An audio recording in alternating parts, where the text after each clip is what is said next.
Can Ukraine ensure the democratic integrity of its elections?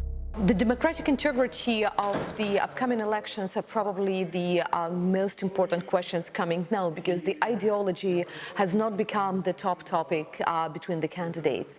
What is the real fears that the campaign, both for the presidential and for the parliament elections, will be quite dirty, with a lot of blackmailing coming against the candidates. How it can be ensured not to have these problems, first of all, are definitely the responsible media, the fact-checking, and the personal responsibilities of the candidates.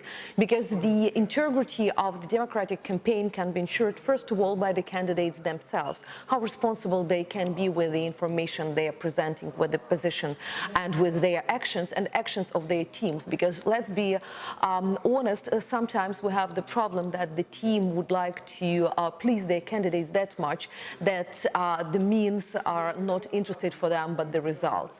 So these questions definitely among the tops. However, at the same time, we should not forget about the old and new problems, the oligarchs, or the, better to say this time, the financing of the political campaigns. Recently, additions to the Ukrainian legislation were made and elections became more transparent, but still how money are spent for the elections should be on the real checking from the authorities and from the civil society.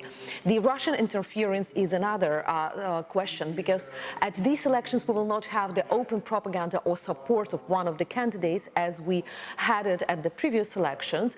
But at the same time, we should be very careful about the cybersecurity. We should be very careful about the intervention in the media and in the social networks, and all the activities that, for example, the leaking information, as the US elections demonstrated 2 years ago. So currently we're on the stage where we should be, first of all, aware of all the problems that can undermine the transparency and democratic process, and both civil society, expert community, and politicians should take the responsibility to secure integrity of these elections. Are economic reform proposals of the leading candidates addressing key economic needs? Economic questions and economic reforms are definitely in the agenda of all 5 top candidates at these presidential elections, but at the same time it is difficult to say, are they reflecting the key economic problems of the country, or they are just reflecting the social request.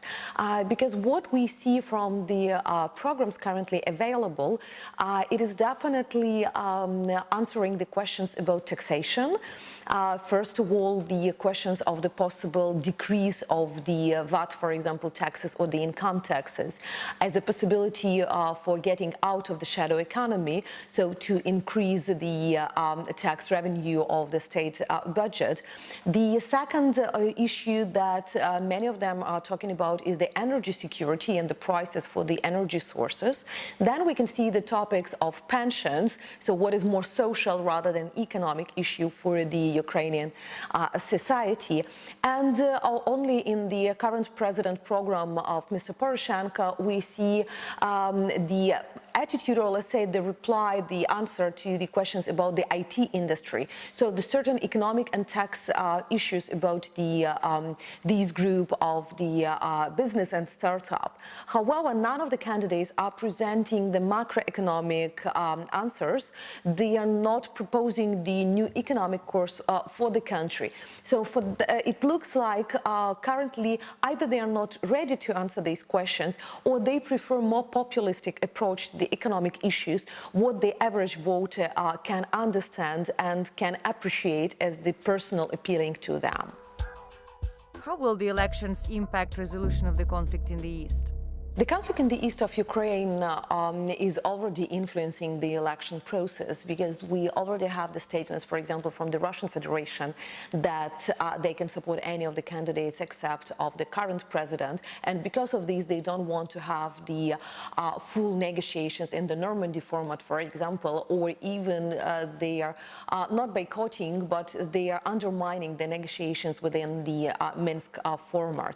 If we analyze 5 top candidates, candidates, what we definitely see that only two of them have quite a strong position about the Russian Federation, that is Poroshenko and Gritsenko. Others are ready for negotiating with Putin, and sometimes when they are telling in their interviews about this readiness, it's not understanding what are their red lines in these negotiations, or they are just presenting so-called pacifist attitude when they are ready to surrender just to stop the conflict. Tymoshenko and Zelensky are proposing the new formats of the Budapest or Budapest Plus. However, at the same time, it is not that much understandable currently, do they want to supplement, to add something to the Normandy format, or they would like just to cancel Normandy format negotiations and to start something from the very scratch. Unfortunately, from their statements and their foreign policy advisors, it is still not understandable. Do they really understand how this new format can work? What can be the real added value of this? Or can the so-called Budapest format really change the attitude of the main actor in these negotiations, the president of the Russian Federation?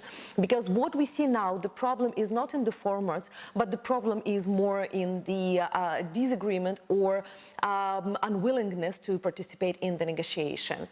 Concerning the violence, this option is always on the table, unfortunately, especially if the Russian Federation will not be satisfied with the results.